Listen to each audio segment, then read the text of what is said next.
अस्सलाम वालेकुम पाकिस्तान। हमीद नकीबी आपकी खिदमत में हाजिर है।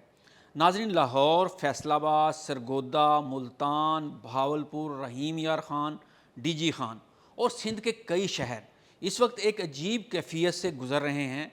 लोग सिर्फ गर्मी की शिकायत नहीं कर रहे बल्कि कह रहे हैं कि पसीना खुश्क ही नहीं हो रहा, सांस लेना मुश्किल हो चुका है। ऐसा लगता है जैसे हवा में ऑक्सीजन कम होकर रह गई है। और यही वो कैफियत है जिसने एक नया खौफ पैदा कर दिया है। सोशल मीडिया पर दावा किया जा रहा है कि आने वाले बरसों में जनूबी पंजाब के कुछ शहर रहने के काबिल नहीं रहेंगे। कुछ लोग इसकी वजह सिर्फ एक इस्तिलाह बता रहे हैं, वेट बल्ब टेम्परेचर। लेकिन सवाल ये है, क्या वाकई यही असल वजह है? क्या वेट बल्ब टेम्परेचर कोई नई मौसमी आफत है या सिर्फ एक ऐसा साइंसी पैमाना जो हमें बता रहा है कि हमारा जिस्म अब इस गर्मी को बर्दाश्त करने की हद के करीब पहुंच चुका है?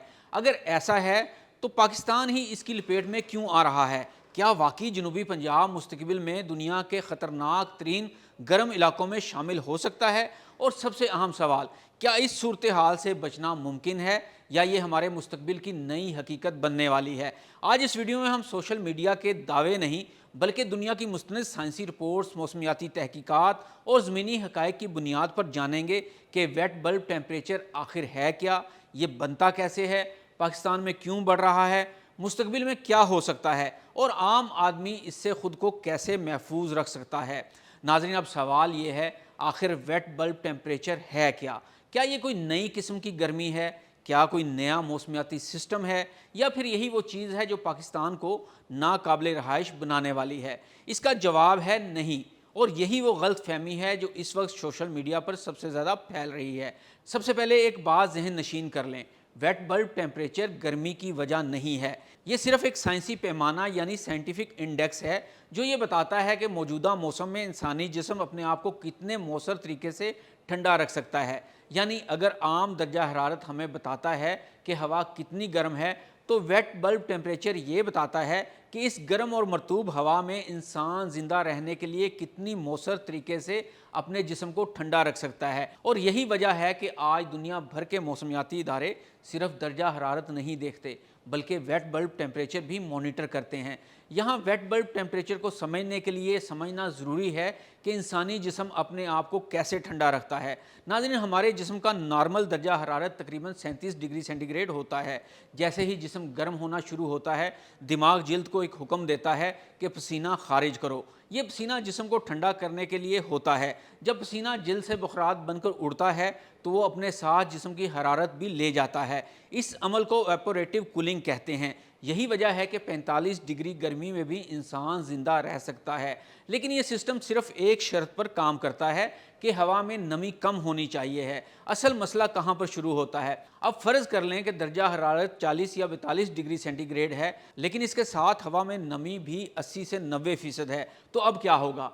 पसीना जिस्म से निकलेगा तो सही, लेकिन खुश्क नहीं होगा, क्योंकि हवा में पहले ही पानी के बुखारात ज़्यादा होंगे, जिसका नतीजा ये होगा कि जिस्म अपनी हरारत बाहर नहीं निकाल पाएगा। और यही वो कैफियत है जो आजकल पाकिस्तान या पंजाब के शहरों में देखने में आ रही है।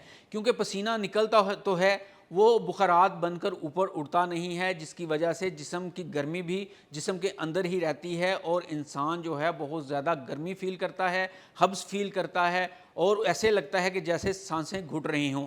आपने यकीनन ख़ुद महसूस किया होगा कि आजकल लाहौर, फैसलाबाद, सरगोदा, मुल्तान, भावलपुर, रहीम यार ख़ान, डीजी ख़ान और सिंध के कई शहरों में लोग यही कह रहे हैं कि पसीना बंद ही नहीं हो रहा, कपड़े मुसलसल भीगे हुए हैं, ऐसा लगता है जैसे सांस लेना मुश्किल हो गया हो। ये सिर्फ गर्मी नहीं बल्कि गर्मी और नमी का मिलाप है। और इसी कैफियत को जांचने के लिए वेट बल्ब टेम्परेचर इस्तेमाल किया जाता है। अब सवाल ये पैदा होता है कि ये बनता कैसे है? ये समझना बहुत ज़रूरी है। वेट बल्ब टेम्परेचर सिर्फ दो चीज़ों से बनता है, पहली ज़्यादा दर्जा हरारत, दूसरी ज़्यादा नमी। जब ये दोनों चीज़ें एक साथ बढ़ती हैं तो इंसानी जिस्म का कुदरती कूलिंग सिस्टम कमज़ोर होने लगता है। यानी मसला सिर्फ गर्मी नहीं बल्कि वो गर्मी है जिसके साथ नमी भी मौजूद हो। नाज़रीन, पाकिस्तान इस वक्त इस सूरत हाल का शिकार क्यों है? ये सब कुछ एक ही वजह से नहीं हो रहा बल्कि कई अवामिल एक साथ काम कर रहे हैं। सबसे पहले मौसमियाती तब्दीली आती है। पूरी दुनिया पहले से ज़्यादा गर्म हो रही है, ज़मीन का औसत दर्जा हरारत मुसलसल बढ़ रहा है, پاکستان دنیا کے ان ممالک میں شامل ہے جو موسمیاتی تبدیلی سے سب سے زیادہ متاثر ہو رہے ہیں، جس کا نتیجہ یہ نکلتا ہے کہ ہیٹ ویوز زیادہ خطرناک ہو رہی ہیں۔ اس کا دوسرا سبب پری مونسون ہیٹنگ ہے۔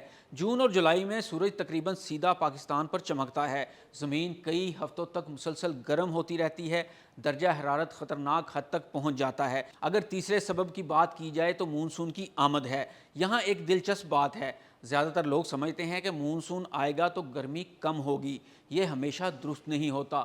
مونسون سے پہلے اور اس کے ابتدائی دنوں میں عربی سمندر اور خلیج بنگال سے آنے والی مرطوب ہوائیں پاکستان میں نمی بڑھا دیتی ہیں۔ بارش ہر جگہ نہیں ہوتی، لیکن نمی پورے علاقے میں پھیل جاتی ہے۔ اب شدید گرمی پہلے سے موجود ہوتی ہے، اس پر نمی بھی شامل ہو جاتی ہے، جس کا نتیجہ یہ نکلتا ہے کہ ویٹ بلب ٹیمپریچر بڑھ جاتا ہے۔ اگر چوتھے سبب کی بات کی جائے تو وہ ہے ہائی پریشر سسٹم۔ جب طاقتور ہائی پریشر سسٹم بنتا ہے تو بادل کم بنتے ہیں، بارش رک جاتی ہے، زمین مزید گرم ہوتی رہتی ہے۔ یہی وجہ ہے کہ بعض دنوں میں گرمی اچانک ناقابل برداشت محسوس ہوتی ہے۔ اب سوال یہ ہے کہ جنوبی پنجاب زیادہ خطرے میں کیوں ہے؟ یہ اتفاق نہیں ہے، اس کے پیچھے جغرافیہ کام کر رہا ہے۔ جنوبی پنجاب مثلا ملتان، بھاولپور، رحیم یار خان، ڈی جی خان، مظفر گڑھ اور راجن پور پہلے ہی پاکستان کے گرم ترین علاقوں میں شمار ہوتے ہیں۔ یہ علاقے صحرائی خطوں کے قریب ہیں، بارش کم ہوتی ہے، زمین زیادہ تر خشک رہتی ہے، سورج کی حرارت زیادہ جذب ہوتی ہے، اور جب مونسون کی مرطوب ہوائیں یہاں پہنچتی ہیں تو گرمی اور نمی کا خطرناک امتزاج پیدا ہو جاتا ہے۔ اس لیے سائنسدان ان علاقوں پر خصوصی نظر رکھتے ہیں۔ کیا واقعی یہ شہر رہنے کے قابل نہیں رہیں گے؟ یہ وہ سوال ہے جس نے سب سے زیادہ خوف پیدا کیا ہے، اور یہاں میڈیا اور سائنس میں فرق سمجھنا ضروری ہے۔ سوشل میڈیا پر کہا جاتا ہے کہ ملتان ختم ہو جائے گا، جنوبی پنجاب خالی کرنا پڑے گا، لیکن کسی بھی بڑی سائنسی رپورٹ نے ایسا نہیں کہا۔ اصل بات یہ ہے کہ اگر دنیا میں گرین ہاؤس گیسوں کا اخراج اسی رفتار سے جاری رہا تو مستقبل میں ایسے دن بڑھ سکتے ہیں جن میں بغیر ٹھنڈک کے کئی گھنٹے باہر رہنا خطرناک ہو جائے گا۔ خاص طور پر مزدور، کسان، ٹریفک پولیس، ڈیلی ویجز، بزرگ اور بچے سب سے زیادہ متاثر ہوں گے۔ یعنی ان لیویبل کا مطلب یہ نہیں کہ پورا شہر خالی ہو جائے گا، بلکہ بعض دنوں میں عام انسانی زندگی شدید خطرے میں پڑ سکتی ہے۔ یہی وہ بات ہے جسے اکثر میڈیا سنسنی خیز انداز میں پیش کرتا ہے۔ اب سوال یہ پیدا ہوتا ہے کہ ہم اس گرمی سے کیسے بچ سکتے ہیں؟ اگر موسم انتہائی گرم و مرطوب ہو تو کوشش کریں کہ دوپہر کے وقت غیر ضروری باہر نہ نکلیں، زیادہ سے زیادہ پانی پئیں، ہلکے رنگ کے ڈھیلے کپڑے پہنیں۔ اگر پسینہ آ رہا ہو لیکن جسم ٹھنڈا محسوس نہ ہو تو فوراً سایہ یا ٹھنڈی جگہ پر جائیں۔ اگر کسی شخص کو چکر، گھبراہٹ، تیز دھڑکن، بے ہوشی یا الجھن محسوس ہو تو اسے معمولی گرمی نہ سمجھیں، بلکہ یہ ہیٹ اسٹروک کی ابتدا ہو سکتی ہے۔ ناظرین، اس ویڈیو کو عام کیجیے تاکہ زیادہ سے زیادہ لوگ ان نئی ٹرمز کو سمجھ سکیں اور گرمی میں اور پاکستان میں ہونے والی جو گرمی ہے اچانک سے بڑھنا شروع ہوگی ہے، اس کی وجوہات جان سکیں۔ خود بھی محفوظ رہیے اور دوسروں کو بھی محفوظ رہنے کے طریقے بتائیے۔ ہمین نقیبی کو اجازت دیجیے۔ اللہ حافظ۔